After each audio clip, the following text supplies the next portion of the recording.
So you guys get the gist now. On this channel, I love to do a lot of speculating.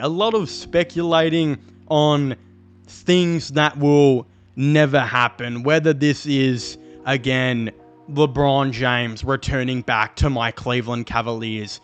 Whether it's Dustin Martin somehow returning back to his prime and re-signing with the Tigers for another 3 years. Or maybe it's just my imaginary marriage to Monique Conti, which will probably, obviously, I say probably, what the fuck am I talking about? Obviously, never ever going to happen. But one thing more realistic I like to speculate and talk about on this channel does happen to be AFL trades and the upcoming free agency. Where will these players go? Where will they re-sign? Will they decide to retire and settle for a life of farming? But farming? Really? Man of your talents? It's a peaceful life. I don't know. And that's why we're going to be talking about all of that and more in this way too early 2024 AFL free agency trades.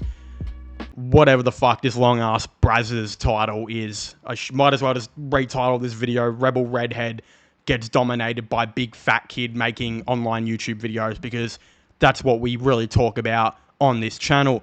But in today's video, we're going to be going over some of the more interesting ones. And I'm going to be starting off with the Collingwood Football Club, who I don't necessarily know has been in a lot of talks with players just yet. One player who they are obviously very interested in, who I believe are leading the race, who I think I definitely feel like have a massive chance at signing, actually does happen to be Bailey Smith. It's said that Collingwood is leading the race to land Bailey Smith. This is being reported by pretty much everyone and their dad at this point.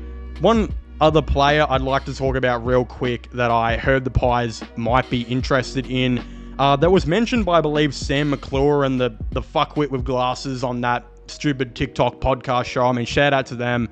I don't know why everyone hates Sam McClure. I mean, I know his opinions are dumb and he's a redhead, but fuck. Let's cut the guy some slack. He's giving me some content for this video. Anyway, apparently the Pies may be interested in Luke Davies-Uniacke, and LDU might be interested in them. But Luke Davies-Uniacke is sitting there going, I could sign an 8-year deal at North Melbourne and stay and be one of the best paid players in the competition, but I'm always going to have that thought in the back of my head. Am I going to have any sort of success? Forget about winning flags just for a second. I'm talking about, of these 8 years, how many times am I going to play in a final? As opposed to, I could go to Geelong, I could go to Collingwood. I think Collingwood would be an amazing fit for Luke Davies-Uniacke, because Same. he doesn't strike me as the guy that wants to be the man. I totally agree with that. He doesn't want to be on the billboards and fronting the kids' clinics. And he's the guy that wants to learn from your Pendleburys and your Mitchells. Nick Dacos is always going to be the guy there. Why would you stay at North Melbourne? To be loyal? Again, before we get into Bailey Smith, they said that basically LDU, to them, from what they know, doesn't necessarily want to be the number one guy and the main inside midfielder on a team. And if he can go to the Pies and basically be the big inside grunt type of guy who feeds the ball out to Nick Dacos, who's obviously a very outside inside midfielder, if that makes fucking any sense at all, and it doesn't sound like I have Tourette's, essentially that's what they believe he could do. The reality is, they begged the question on their podcast, what would you rather do as LDU? Would you rather sign a contract with North Melbourne that will be 8 years, starting on 1.2 million a year, and on like the 7th year it will go up to like 1.6 million a year, right? 1.7 million a year, which should be pretty fair for his type of player in 8 years. Or would you rather go to Collingwood on maybe 100,000, 200,000 less a year, right? But you essentially now get to be in a place where you're probably going to be much more happier. You're going to be feeding the ball to a dude like Nick Dacos. You don't have to be that number one guy. The pressure's not all on you. And of course, you actually get to win games, right? The reality is that if you leave North Melbourne for a team like Collingwood or a team like Richmond, right? The two big clubs in the AFL. It's interesting because you can always go to those two teams on 100,000 to 300,000 less a year, and you're not actually really making less a year because those two clubs are so big. The sponsorships and the of course, all the other stuff that comes with being a Richmond footballer, with being a Collingwood footballer, sometimes outweigh all of that type of stuff. The fame that comes to his name as well could very much set him up for a better life outside of football. So, yeah, it's a lot of really interesting things. I think St Kilda are interested in LDU too, which I also believe will beg the question to him, do you want to come to us and, again, be on similar money to North, but you'll probably win a bit more games? Interesting stuff, right? Bailey Smith is the other one that Collingwood will say, look, do you want to come to our team? We'll pay you the over like $1 million a year, right? We'll give you the similar contract to LDU, probably $1 million a season. You come to us and you get to be that inside bull who feeds it off to Nick Dacos, who feeds it off to Pendlebury, who feeds it off to, of course, you know, their wings, side bottom and Hoskinelli and other Dacos, right? The thing is, Collingwood have been so good this long without a real, I think, inside bull player. Jack Crisp has done a lot of that, but I still think, you know, they tried with Tom Mitchell. Tom Mitchell's done good and he's done all right, being serviceable, but I think they want to upgrade, and I think a guy like Bailey Smith or LDU could really help their case. The other move that I want to talk about, because I think this one will definitely not happen, but it's funny anyway. It said that Adelaide has made a pitch to Patrick Dangerfield to bring him back to where it all began, per Mitch Cleary. The Crows identified Dangerfield as a fit to add to their leadership and an experience to their young list. Dangerfield is a free agent this year. Again, I said this in the previous video, right? So I highly recommend you guys go and check that out. But what Adelaide's strategy will be is their number one priority will be hitting the draft. They have realistically been not only the worst drafting team in the AFL in the last 5 years, but they've been the worst drafting team by a long way. If we look at some of the players they've drafted, it's pretty bad. And Adelaide fans will be the first people to tell you this. Rioli was a good pick. Trading that pick as well for Rankin was a pretty good idea. But Fogarty's like 25 now, really hasn't fully worked out to the big point. Fisher Mackesy, I believe his name was a flat out bust, didn't play for them really at all. Unfortunately retired due to circumstances Adelaide can't really control, but he was probably never going to be the player they wanted him to be. And then Riley Thilthorpe, who I believe will be in his 5th or 6th season next year, is just not a good player and was in and out of the team for a long time and then had the injuries, right? A ton of other busts and players they've drafted here and there as well, which have just been terrible for their team. They know they need to go back to the draft. The thing is, they still need to bring in depth through other ways because they're so far behind on where they want to be. Free agency is a good start, but they need to go after unrestricted players who they don't have to give anything up for, or restricted players they know the team is not going to match. First big one I said on the last video was Jack Graham. Obvious, he's unrestricted, you can get him for free. The other one they're interested in is Elliot Yeo. Again, he's restricted, 50-50 whether or not West Coast matches that because they might want to take the pick to then therefore trade for Baker. So that makes sense. And then Dangerfield, he's an unrestricted free agent, I believe. And again, he could legitimately boost his career by another 3 years on this Adelaide team who are in desperate need for leadership and depth. There's no way Dangerfield leaves Geelong. He's their captain. He's still one of their better players, and they're probably still going to give him another $1 million to re-sign for another year or two.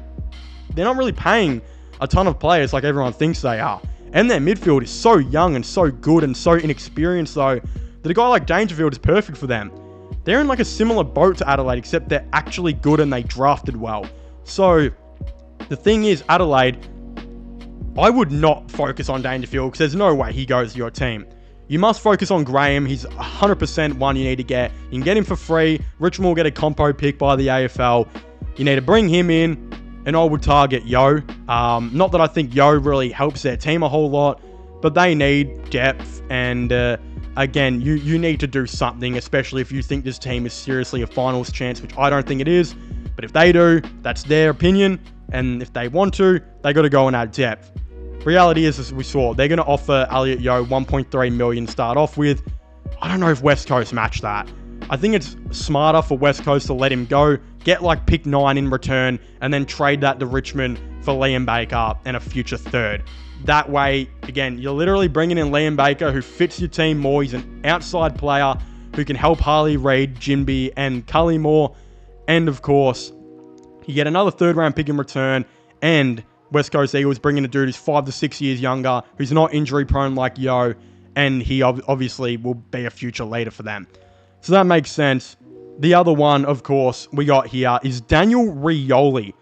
Reports for a long time now are saying that Rioli could end up on the Gold Coast Suns, which is super interesting. I believe Channel 10 were the first to break this. They said the Gold Coast Suns could be making moves to snare one of Richmond's biggest stars.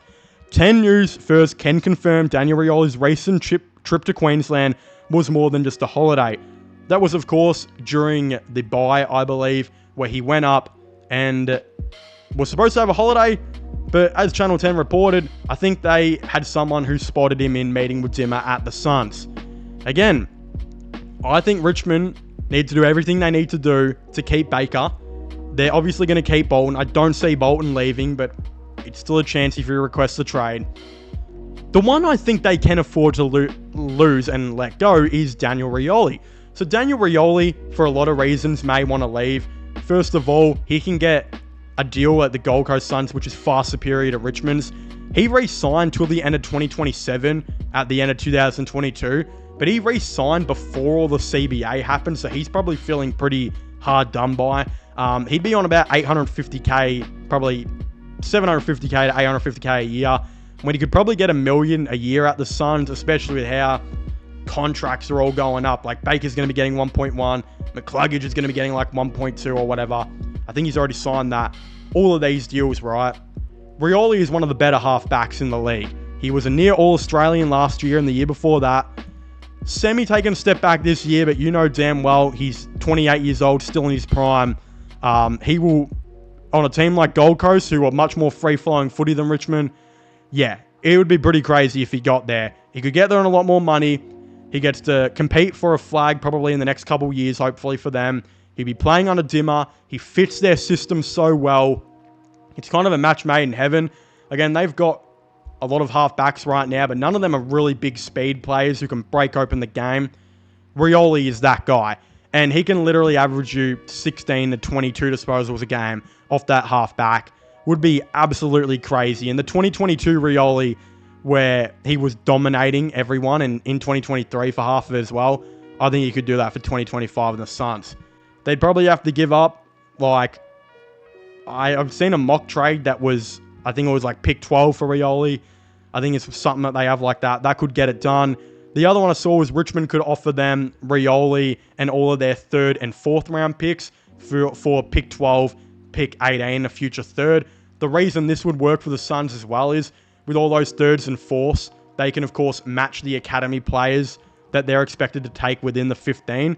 So in reality, they're not really even losing 11 and 18 because they're going to lose them anyway for matching these guys. The thing is, they can give up basically 11 and 18, which they're not going to keep anyway, for Rioli and all of those picks, which they're going to turn into like pick 10.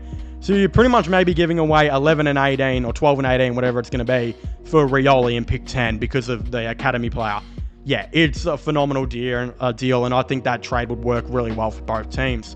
Of course, if you haven't already, please make sure to leave a like and subscribe to the channel. Comment your thoughts and opinions down below. Do you guys agree with all of my, trades and speculation? Do you guys think any of these players are going to leave, this and that?